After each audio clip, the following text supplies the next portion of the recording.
Hello, hello. Happy Wednesday, my friends. So today's episode is actually coming from inspiration from a therapist who's in Private Practice Academy. She posted in our VIP group, sort of stating that she was in this funk and asking the group for support. I'm going to go ahead and read her post here anonymously. So she said, I know it is, but OMG, sometimes the amount of work and time I put in just to get 20 likes feels like I'm wasting my time and energy. I've only gotten 20 new followers in months. I'm not growing like I used to, and I'm a tired mama. Anyone else feel this way? Ugh. And six people responded saying that they've felt that way too. Some gave helpful advice. Others were just sharing that they're also in that season of questioning, like, what the heck am I doing on social media or trying to build my practice? And it really just got me thinking about how valuable it is to really talk about this feeling because when we're in it, I think that it's really common for us to think that we are the only people experiencing that and the only ones who feel that way. And that can just lead to so much shame, so much like fear that we're doing something wrong.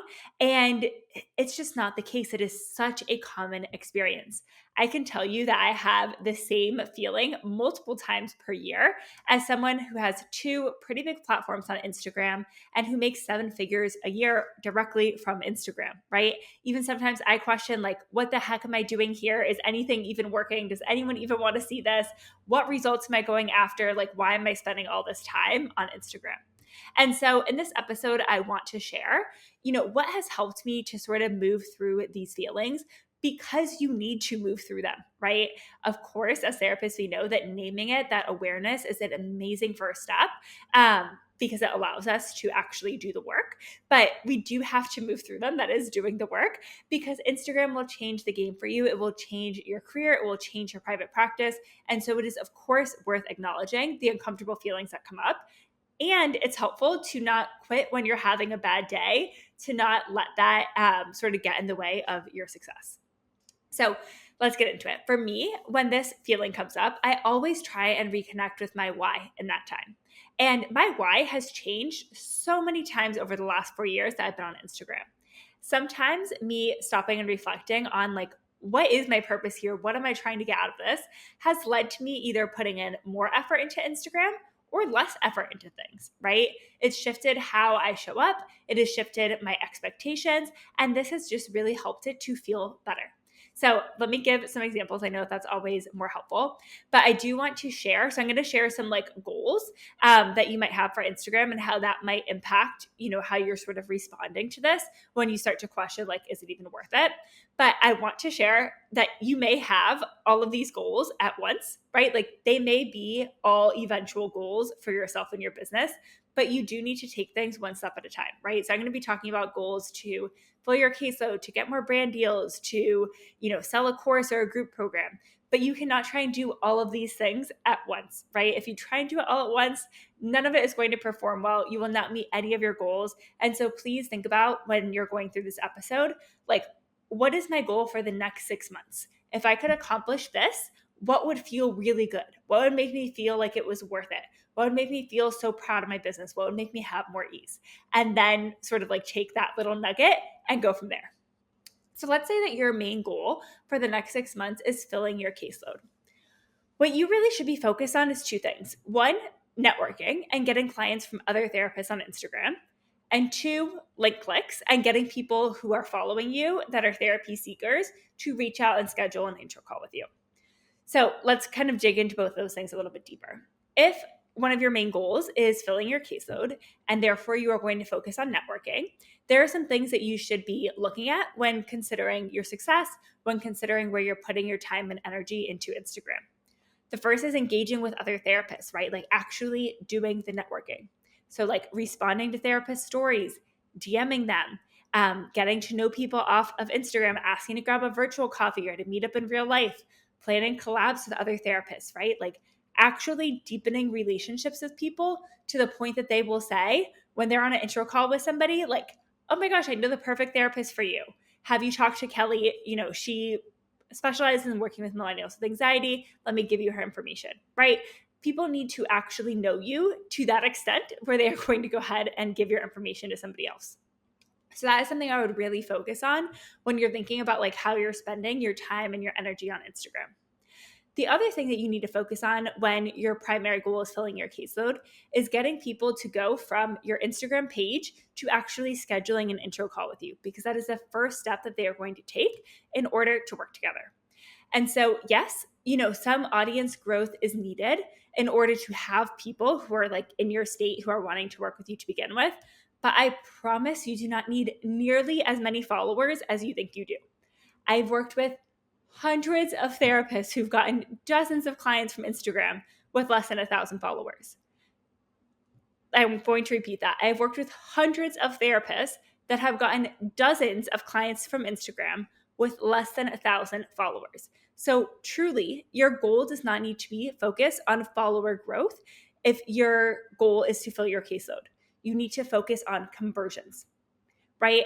Your goal also does not need to be focused on how many likes you get or how many comments you get, because that is irrelevant. You need to focus on how many people can you get to book an intro call from Instagram. Now, how are you going to do this? One is Instagram ads. So this is something I teach in great depth inside of the Private Practice Academy bundle, how to run ads for $5 a day that will take your existing audience and new people who are finding you from this ad, who live in your state specifically, to actually book an intro call with you. So that is a great, great, great resource. The other thing that you need is to link your intro call scheduler in stories, right? So talk about the fact that you have openings on your caseload. Talk about what you're helping your clients with in therapy. Talk about who you specialize in working with, and link your intro call scheduler for people. Help them make it so easy to go ahead and work with you, to take that first step. And if you don't have an intro call scheduler yet, please, please, please get one. They are available on most electronic health records. I personally use Jane for my electronic health record. You can have the intro call scheduler set up there, and it is so easy. So that should be linking in your stories. And then you should also link it in your link in bio on Instagram, right? So if your main goal is getting therapy clients, every single post and reel that you do at the bottom, it should say, are you looking for a therapist? I'm accepting new clients in New Jersey and love helping anxious millennial women feel less anxious. Schedule a free intro call at the link in my bio to get started. And then the first link in your bio should be schedule a free intro call, in parentheses, New Jersey residents. And when they click that button, it should open up to your intro call scheduler in Jane and let them get a call on your calendar. So the main focus there is really conversions when you are filling your caseload. And I think just letting go of the idea that you also need to be focused on growing your following, getting likes, getting comments at the same time is so helpful, right? And I also want to say, if you're in the Reels membership, so many of the Reels that I design for you are not designed just to go viral. They're not designed just to bring in hundreds of followers. They are designed to get people off of the fence of working with you. They're designed to help people see that you are the solution to their problems, right? And while that may not go super viral, if that gets you clients, that is worth it, right? And so you need to kind of have this focus on conversion content as well when your goal is filling your caseload. Now, let's say that your main goal with Instagram is brand deals, right? That's where I am currently with my Sit with Kelly Instagram account. That is going to look totally different, right? Your main goal should be like engagement, followers, community, right? That is like the main purpose of your Instagram at that point. So let's break it down a little bit further what that looks like. So engagement. Engagement is actually very important when you are pursuing brand deals, because brands are evaluating you based off of your engagement rate, right? How many likes you're getting, how many comments, how many shares, how many saves. And that is like a huge part that they take into account to decide if they want to work with you to begin with and how much they're going to pay you. And the reason is because that's kind of what they're using as a metric to determine like how strong your community is, how much they're going to trust your recommendation, and how much they will act on that recommendation. And so if you want to increase your engagement, you really need to create content that is highly relatable, right? That tends to do very well engagement-wise, very specific. You need to give people an easy reason to comment. So like asking an easy question or telling people to drop a specific emoji if they relate, or giving a freebie and telling them to comment a specific word to download XYZ, right? That's super, super helpful for increasing engagement. The other thing you can do is take a stand, right? Like say something a little controversial. If you're into politics, share your political opinion. That always gets people fired up. If you have like a hot take on something, share that. but be a little controversial. Stand enough in your truth that people can see who you are as a human and feel connected to you and say, oh yeah, I think that too, right? That is really, really helpful. You also probably want to focus on a little bit more like visually interesting content, like upping your game a little bit if you're really going after brand deals than you would if your main goal is just therapy clients, right? When your main goal is therapy clients, they don't care if you're a good video editor. They don't care how aesthetic your vibe is, right? If you are doing brand deals, you probably do need to put a little bit more thought and effort into like setting up the scene for your reel and maybe having like multiple clips in your B-roll, like that kind of thing. You also really want to focus on growing your followers. That's another thing that brands look at when determining your rates. And so again, I really suggest focusing on like that highly relatable content, and then also focusing on content that's performed well in the past to bring you followers. The goal between like higher engagement and more followers is really to develop a stronger sense of community.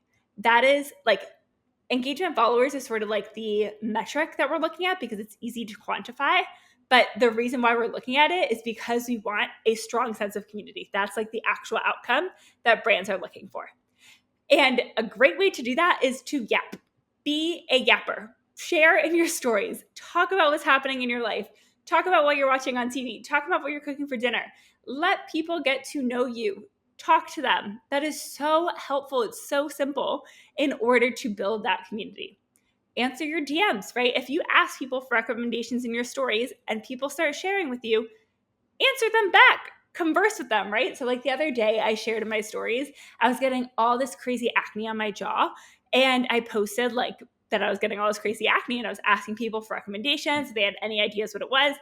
I got hundreds of DMs telling me it was hormonal. Not that many recommendations, honestly, about what to do with it, but some people did recommend some like specific products or changes to, diet, exercise, stress, sort of like seeing more holistic medicine doctors, that kind of thing. You best believe I went through and answered like all 300 DMs and talked to people about it. Was that entirely helpful? No, right? Like I definitely appreciated the first like 30 DMs and was like, oh, there's a pattern here. Like this is what's happening. Clearly this is hormonal. I should go work on that. But, did it feel necessarily like great to have that conversation 300 times? Probably not, but I was happy to do it because I care about my community. That is a big goal of mine, is building community. And so if I am like lucky enough that I'm getting 300 people replying to my story with advice and suggestions, I'm going to go ahead and reply back to them because that is my job when I'm trying to get more brand deals and I'm working hard to strengthen my sense of community, right? It's to allow the people in my community to get to know me, for me to get to know them, and to really build that trust and that relationship. The other thing that brands really look at when determining your rates is the number of link clicks in stories, right? And brands are using that because, again, it's like an easy metric for them to sort of assess, like, okay, if we hire Kelly for XYZ brand deal, how many people do we think are actually going to go and click into the link that she shares based off her recommendation? And so you want to be sharing links in your stories to be able to show brands that are reaching out to partner with you that number, right? You want to demonstrate for brands your ability to convert your audience to get them interested in taking that next step. So share links to blog posts, share links to articles. If somebody asks about what shirt you're wearing, share the link to that, share the link to your favorite, coffee that you buy online, whatever. But share the link in a way that is interesting, that entices people to click it, right? So if somebody asks me where my shirt is from, I'm not going to say, it's from Lululemon, the name is this is the size, it costs this much, here's the link. Because at that point, people are probably not going to click the link because you gave them all the information, right? So instead, I might say something like, OMG, this is like my favorite workout top. I have it in so many colors, linking here, right? Then they can click the link. They'll get the details, they'll get the brand, they'll get the price, right? And that really helps to increase link clicks because it helps to get the people not just who are serious about buying it, but also the people who are just curious about it, right? That's so helpful. So I suggest doing things like calling it your favorite shirt or whatever. Most requested link, sharing screenshots of people asking for the link, right? Kind of doing some things to build some intrigue, I think is really, really helpful with increasing link clicks to be able to show brands that people will click your link. Okay. the last example I'm going to give here is if your goal with Instagram is to sell a course or a group program or a membership, in my opinion, the thing that you should really be focusing on most with your Instagram is growing your email list, right? So I would really encourage you to think of Instagram as sort of like top of funnel content. So what do I mean by that? Get people from your Instagram, your reels and your posts to go to a free resource of yours where you collect their email address. So this could be a free guide, it could be a list of scripts, it could be journal prompts, it could be a webinar, right? But get them to go from reel or post to free resource where they are joining your email list. Because this is going to help you to convert people into sales a lot better. You are much more likely to convert somebody to purchase something like a course or a group program or membership from email than you are directly from Instagram. And so the way that I do this, you can go to my business therapy page. You will see I do this constantly. And like comment training for the link, and I send people a free training, right? Is with something called ManyChat. And so people comment the word training. ManyChat is like an Instagram approved bot, and they will send them the link automatically, and it will reply to the comment and say like, great, the link for the training's in your inbox or whatever. And so this really increases your engagement as well, which is just like an added bonus. Engagement does not need to be the main goal when your goal is to sell a course or a group program or membership, but it does increase your engagement, which helps that same reel get shown to more and more people. So that's a cool bonus. Something else you should really focus on Instagram when your goal is to sell like a course or group program or membership is building trust with your audience, right? So how do you do this? Talk to your audience, let them talk to you, let them get to know you, right? Give them advice on things, share results and wins. These can be your own results or wins if you're sort of like in the trenches and like going after the same goals as your clients or the thing that you're selling, right, is helping them with. Or it could be testimonials, results, wins, questions, etc., from people who are already in your course or your group program or your membership or your DMs, what have you. The other thing you want to focus on is like selling or conversion focused content, right? So showing that you have the results they want, showing other people you've helped to get the results that they want, connecting your audience's desires or pain points to your offer, and then sharing links, especially during launches. Now, that's sort of what I would refocus on if you're like, okay, I've been on this Instagram train for a while. I'm not getting enough engagement. My followers aren't growing. None of this is worth it. My question to you is really, is your main goal right now followers? Is your main goal right now likes and comments? And if it's not, why is that what we're using to measure our success, right? How can we refocus from these vanity metrics of like followers, likes, comments, and instead focus on what matters most, getting the outcome that we want in business? And for me, I've really found that to be the most straightforward way to sort of work through this mindset shift of like, it's not worth it, or I'm not growing in the exact way that I want, or my content's not performing how I want it to, is to really focus on the business goal, because that helps make it just like a much more logical based decision versus emotional. Now, I will say there has definitely been times that I have had no business goal for my account Sit with Kelly, right? Where my caseload was full. I was really focused on growing the business of therapy page and the programs and courses and stuff that I have there. I didn't like focus on getting brand deals for Sit with Kelly at that time. And I was in maintenance mode, right?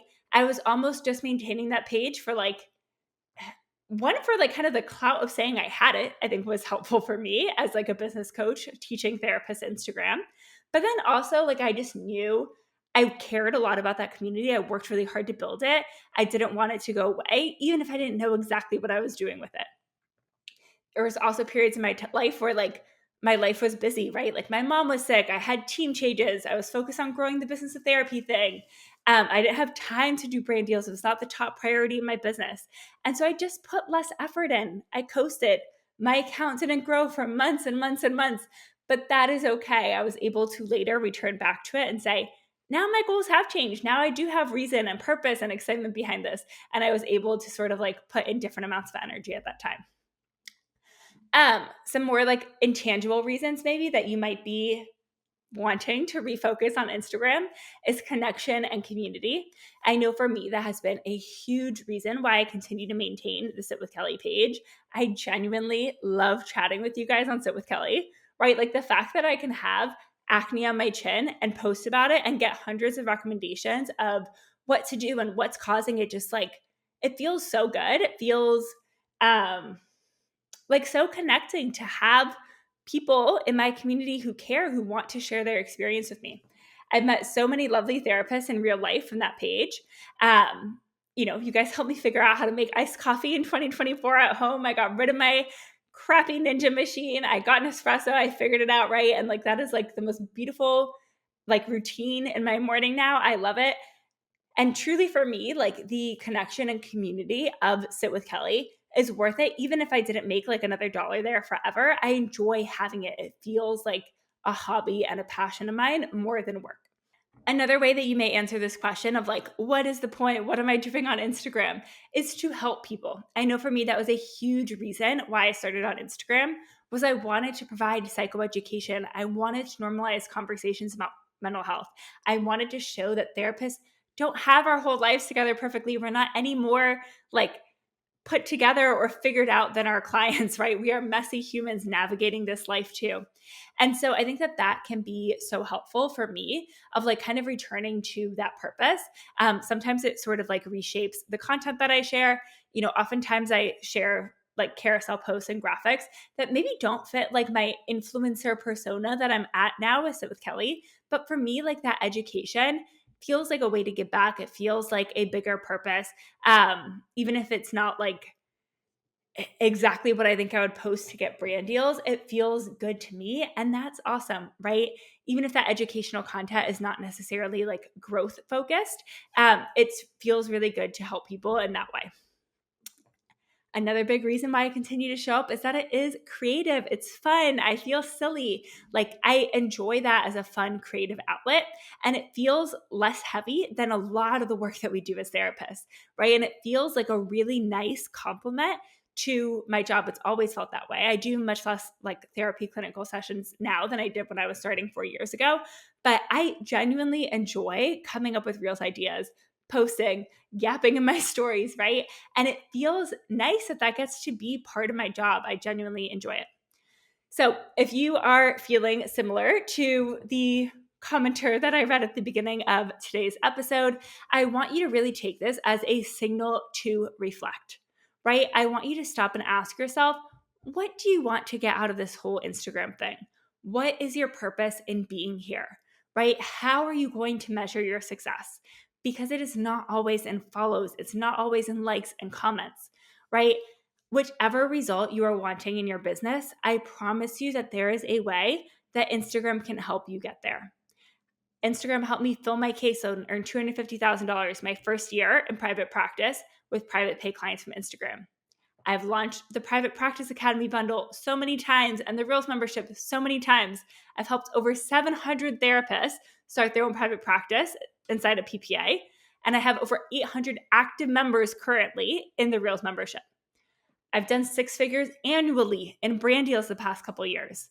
I launched a podcast, which is now monetized. I've hosted my first in-person event, which is so fun.